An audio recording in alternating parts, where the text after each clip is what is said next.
Okay, ones at the ready, guys. Today we are doing a Harry Potter film tier ranking.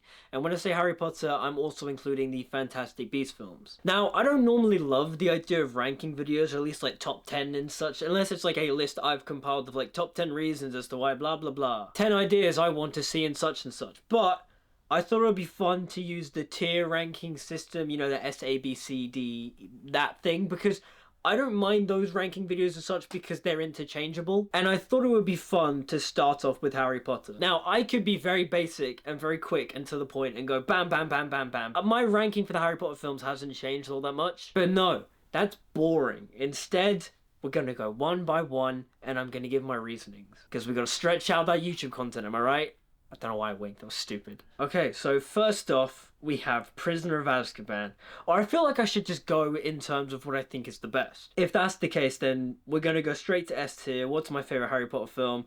All of you that have seen my YouTube series know that I think Deathly Hallows Part 2 is the best Harry Potter film. It's the best directed, it is the big grand finale. Yes, it's not the most standalone of the films, I don't care. David Yates directed the absolute hell out of it. It's his best film to date, and honestly I think it might be the best film he's ever made. Come on, David Yates, make a great film again, please. Something's happened to David Yates since the Fantastic Beasts films. I don't know what's happened, but as a filmmaker he's just become a bit dull. I'm rooting for you, David. I hope you can make another banger one day. But yeah, Deathly Hallows Part 2's got some of my favourite moments of the entire franchise. Snape's memories, it's so quotable too. Like, it seems despite your exhausted defensive strategies, it's still a bit of a security problem, Headmaster. It's complicated. Harry versus Voldemort is so cool, even though it goes against book lore in terms of like them like dueling in the castle and Voldemort's like just using Avada Kedavra and Harry's blocking it. You can't block Avada Kedavra. They're apparating inside the castle. You can't do that. But in terms of like an action spectacle finale, it's incredible. It's one of the best ever done. Seeing the child actors grow up into adults and seeing their acting improve as well. Like, Daniel Radcliffe is genuinely so amazing in this film.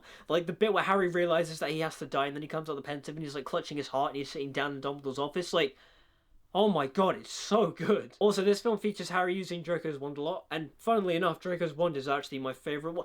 That's a good idea for a ranking video, the Harry Potter wands. Anyways, I'm getting sidetracked. Deathly Hallows Part 2 is such an amazing film. It's so good. I could talk about it all day. The editing as well, it's so fast-paced. Voldemort's death is a bit, you know, whatever, but I love that final fight between Harry and Voldemort. Like, the editing of when the wands, like, connect and stuff, the Priori and Contasm, it's so good. Also, Alan Rickman as Snape and the Resurrection Stone sequence, like, oh my god, this film has so many incredible moments. So that's why it is my favourite Harry Potter film. I think then we will go and do my second favourite Harry Potter film, which might shock you. Boom! Goblet of Fire. I think Goblet of Fire is the second best Harry Potter film, because yes, the book fans will go, it's not a great adaptation of the book, they missed out so many things, Yeah, I know, I'll complain about that. The way they did Barty Crouch Dirty in that film was just, come on, man. Both of them, Junior and Senior, they did them so dirty. No Winky, no Spew, no Dobby, like, what the hell? No Blast-Ended Scroots, no Rita Skeeter, no real appearances Sirius and Hogsmeade, like, yeah, I know. They cut out a lot. Also, yes, let's not forget, Harry, you betrayed the Goblet of Fire. Yeah, Dumbledore seems to be on his period in this film. I don't know why, just for some reason Michael Gambon showed up on set and was just like, Dumbledore's angry in this film.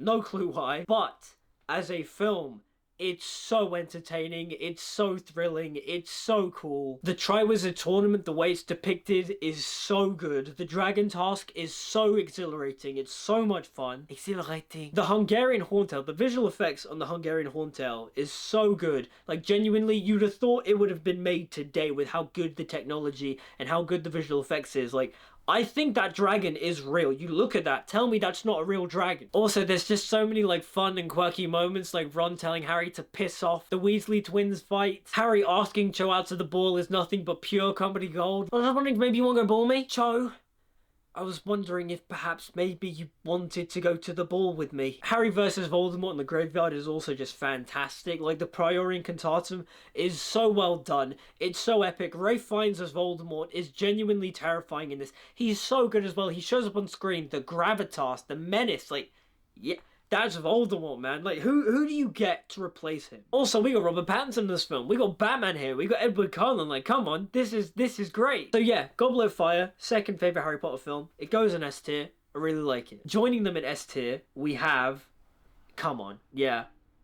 Prisoner of Azkaban's a pretty great film. Alfonso Cuarón's direction is exceptional in this. You've got new additions to the cast like Emma Thompson as Professor Trelawney and Gary Oldman as Sirius Black. Timothy Spall is great as Peter Pettigrew. I love a lot of the way Cuarón interprets scenes from the books and brings them to screen. Like, Buckbeak's first flight is incredible. Every time the Dementors show up, it's so visually interesting. The Bogart scene is also great. When Harry, yells, Expecto Patronum, incredible. Cuarón's also the director that really gets the kids to improve upon their acting. Though that being said, Daniel Radcliffe has that one scene which I will always think is funny, and that's, who was that friend? It's so melodramatic for, like, no reason. Like, Cuarón, what are we doing here? But also, Cuarón's filmmaking prowess is so evident in this film with, like, the one-take shot between Harry and Mr. Weasley. You don't recognize it, but until someone points out, hey, that was all done in one take, you kind of go, oh yeah, it was. That's awesome. The whole Bogart sequence being flipped, and then at the end when the balloon goes into the mirror goes right side way. It's so good. David Thewlis as Lupin as well. Generally one of the best additions to the film. Him training Harry to defeat off and ward Dementors. Such a good sequence in the film. The interpretation of Quidditch done in this film is also really well done. It's really enjoyable. The way Cuarón envisions the night bus sequence is so much fun. It's so energetic. But yeah, the thing is with Azkaban that I don't think it's the masterpiece that everyone thinks it is. I think it's very well directed and it's probably the better directed Harry Potter films in terms of Cuarón really had a vision for Harry Potter. But the thing is with Prisoner of Azkaban is that I don't think it's the best Harry Potter film. I guess we're just working our way down now. So in B tier, we have got Order of the Phoenix. Order of the Phoenix, I think, is an incredibly underrated Harry Potter film. It's really inventive. David Yates comes onto the scene and pulls out this great of a film. Honestly, this might be one of David Yates' best films in terms of the filmmaking. It's new, it's fresh, it's creative. You've got a lot of the one takes and his rapid editing style. His montage editing is so good. Honestly, where is this David Yates? What happened to him? This younger David Yates, full of beans, full of life. There's actually color to this film. I don't know what's happened to his color grading, but throughout the years, the weird desaturated look he's been attracted towards, I don't get it. He loves the desaturated look, and I think it hinders his films a lot as well. But no, Order of the Phoenix has color. There's like a pinkish hue to everything. It's very cozy. I think it might even be the best looking Harry Potter film. The Dumbledore Voldemort duel is really cool, and I think it's funny how every time you look at the behind the scenes featurettes, everyone brings up the idea of Dumbledore versus Voldemort and how they want to top it. And they said they wanted Dumbledore versus Grindelwald to be better than it.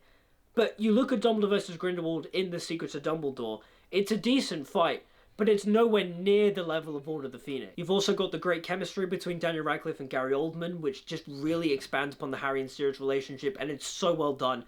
Not to mention Helena Bonham Carter as Bellatrix Lestrange, mwah, Imelda Staunton as Professor Umbridge, mwah. Order of the Phoenix is great, and it's really underrated. Okay, next up we are ranking Chamber of Secrets, and Chamber of Secrets I'm putting in A tier. Look, I love Chamber of Secrets. Chamber of Secrets? I love Chamber of Secrets. Chamber of Secrets is one of my favorite Harry Potter books. It's like in my top 3. I think it's such a great book. I love the story behind it. I love the mystery. I love the basilisk. I love the sword. I mean, come on, it's got swords. And from a filmmaking standpoint, I think Chamber of Secrets is the better film in comparison to Philosopher's Stone. Like, Christopher Columbus even said that Philosopher's Stone isn't like an incredibly well-made film. It's a very choppy film. You can notice that a lot with the editing and the scene transitions, but we'll talk about that when we get to Philosopher's Stone. But Chamber of Secrets is fantastic. Also, Kenneth Branagh as Gilderoy Lockhart, he was born to play that character. He was so perfect. Just that iteration of that character, again, if they're trying to reboot Harry Potter, who do you get to play Lockhart? Like, genuinely, Gilderoy Lockhart, Kenneth Branagh, they are one and the same. I love them. You know, you've got new additions and set pieces like the flying car. This film is just so iconic too. Dobby. This film's great. I don't get why people hate this so much. Like, people are just like, Chamber of Secrets is one of the worst.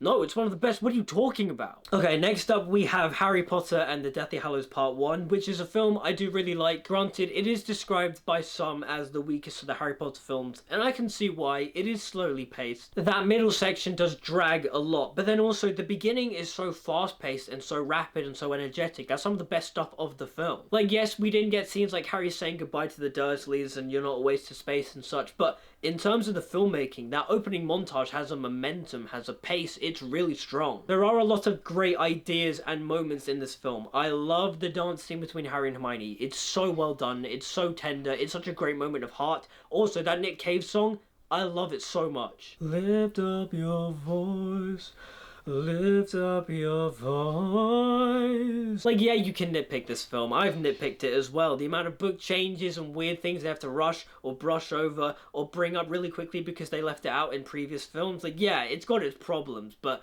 overall, though, I do think Deathly Hallows Part 1 is a good film. Next up, we have Harry Potter and the Philosopher's Stone. Look, there is a nostalgia to this film. I really enjoy it. I really like it a lot. But as a film, it is kind of weak. Columbus has talked about this a lot. His whole priority when directing this was to get the kids to deliver good performances.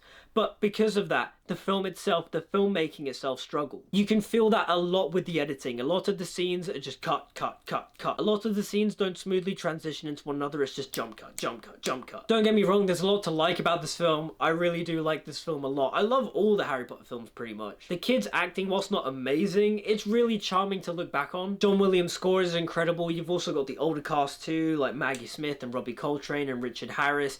They're all really good. Columbus really did bring the world of Harry Potter to life. It's very whimsical, it's very nostalgic. I do like Philosopher's Stone a lot. Next up, we have Harry Potter and the Half-Blood Prince. Harry Potter and the Half-Blood Prince, I think, is the weakest Harry Potter film. It's so slow, it's slow, sluggishly paced. There are moments to enjoy. The comedy, the rom-com side of it is funny, but I feel like David Yates focuses too much on the romantic comedy and forgets the whole point of Half-Blood Prince, which is the exploration of Voldemort's backstory and how Voldemort actually became Voldemort. Why would you cut out all the interesting psychological details of young Tom Riddle discovering who he is and killing his Muggle family, and then also discovering the idea of these legendary artifacts that he turns into Horcruxes? Now we don't need to focus on that. We just need to show more of Ron and Lavender kissing. Like, no. Who cares about fleshing out Voldemort as a character? No, we need more of Harry and Ginny and their awkward shoelace tying and...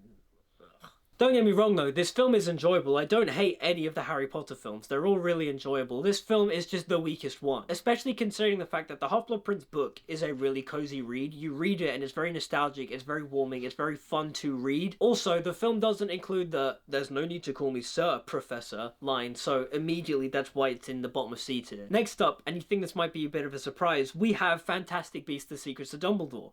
I really like this film. Yes, it's not amazing, but then also I enjoy it more than, say, the later Harry Potter films, but also it is the best of the Fantastic Beasts films. There is so much in this film that I like Jude Law as Dumbledore, Jacob Kowalski, Mads Mikkelsen as Grindelwald, Eddie Redmayne is still great as Newt Scamander. The acting all round is really solid, and I really like the scene where Dumbledore and Newt talk about Ariana. Granted, I would have preferred to have seen it visually through a flashback, but the scene itself is really well done. I like the chemistry between Jude Law and Eddie Redmayne. That moment when Newt is trying to console Dumbledore and he's like, "Don't blame yourself, Albus, it wasn't your fault," but then Dumbledore's just like, "Oh, Newt, you're too good, but don't disappoint me." It's so good. I really love that writing. Not to mention the third act fight between Dumbledore and Grindelwald is really well done. I love the moment where the Blood Pact is being destroyed. Dumbledore's walking away from Grindelwald, and Grindelwald just has this look on his face of just like, "Oh my god, he's actually leaving me. Who will love you now, Dumbledore?"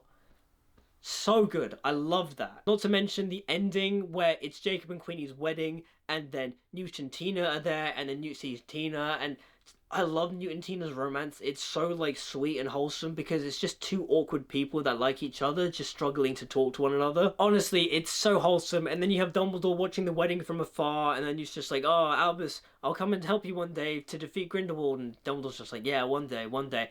We're never going to get that, but, you know, I like the sentiment of the ending. It is, in some ways, a closing of the Fantastic Beasts series. Like, you can just make another film called, like, The Life and Lives of Albus Dumbledore or The Greater Good and have Dumbledore versus Grindelwald. The chemistry between Newt and Theseus is also really good. I like that a lot. Callum Turner is also really good as Theseus Scamander. There is a lot to like in The Secrets of Dumbledore. It has its weaknesses for sure, like some of the pacing is a little slow, but it is fun. It's definitely the best of the Fantastic Beasts films. Right, getting now to the two weakest films, I think. We're going to Fantastic Beasts and Where to Find Them. I don't really think Fantastic Beasts and Where to Find Them is great until the second half. I think the first half of that film is really boring. Like, don't get me wrong, there are some nice moments here and there, like Newt's introduction is nice and such, but the stuff in the bank is so sluggishly paced. Every scene is really just slow and meandery, and the film doesn't pick up until Jacob and Newt start going around chasing the magical creatures. The film needed more fun and whimsy. I don't know why we're focusing on this kid called Credence getting abused by his mum. No. What is the... This is supposed to be a guy running around New York with his case full of magical creatures, but the film is just quite dull. Look, there are some nice ideas and nice scenes in this film, but overall, as a film, I think it's quite slow. I think it's quite boring. It picks up in the second half, and the second half is much stronger, but overall, it's kind of like, yeah, whatever. And then we've got The Crimes of Grindelwald, which is a film that is so baffling to me, but it's so baffling in the sense of that I enjoy it because it's trying to do so much. If the first film doesn't have a lot going on, the second film has so much going on that as an overall watching experience, I'm more engaged. Also, the first film doesn't have Jude Law as Dumbledore, and Crimes of Grindelwald does, and I think Jude Law is the best Dumbledore. The way he talks, the mannerisms, like, that's Dumbledore. Yeah, I don't know why he's wearing a three-piece suit, like, where's his wizard robes or his caftan and such, like, it's a bit weird, but overall, the way Jude Law plays him, the way he's characterized, that is Dumbledore. Jude Law plays Dumbledore better than Michael Gambon or Richard Harris ever did, and that is no slight on their performances. They are all fantastic Dumbledores, but Jude Law is just the best. Also, Johnny Depp is good as Grindelwald. I don't like the design, but in terms of this performance, I think he's very good. I like the big rally scene where he's giving his big grand speech and he's all like, magic blooms only in rare souls. Like, Johnny Depp is good as Grindelwald in this film. I just don't like the design. That being said though, as much as I like Johnny Depp in this film, Mads Mikkelsen is the better Grindelwald and should have played Grindelwald from the very beginning. Also, there are so many like baffling story decisions in this film too, like the fact that Newt doesn't want to go on the adventure until all of a sudden he realizes that he needs to go find Tina. Then he's like, oh, Tina's in Paris, I'm gonna go to Paris. God, what a simp. Lita Lestrange's introduction and death is just a bit rushed. Like, it's nice to see Zoe Kravitz and she does a good job, but her dying by the end of the film is just a bit rushed. Same thing with the introduction of Theseus too. It's like, what's the point? Newt and Theseus barely interact in this film. Nicholas Flamel as well is just shoehorned in. Same with Nagini. But as an overall viewing experience, I enjoy it more than the first film, purely for the fact that there is so much going on that it's hard not to enjoy it. And because of that, I'm putting it ahead of the first Fantastic Beasts film, which might be a controversial opinion. But yeah, that is my official ranking so far of the Harry Potter Fantastic Beasts films. It may change one day. If it does, I might make a continuation of this. Who knows? But so far, that's my ranking. It hasn't changed for a while. Who knows? Maybe when the first season of the show comes out, I can put it in the tier ranking list, and maybe it'll be bottom of the barrel. Maybe it'll be at the very top. Who knows? It could be an incredible reboot. I can't really judge until I've seen it. I just hope they get a good showrunner. Ideally, the best showrunner would be Paul King, because after Wonka, the man can do no wrong. If he can make Wonka work, then he can make Harry Potter and the Philosopher's Stone just so incredibly warming and charming. Or maybe Miguel Sapochnik if they want to start off gritty. Who knows? That's my ranking for the Harry Potter and Fantastic Beasts films. What are yours? Let me know in the comments down below. Like, subscribe, follow me on social media, all the good stuff. Until we meet again, see you guys next time.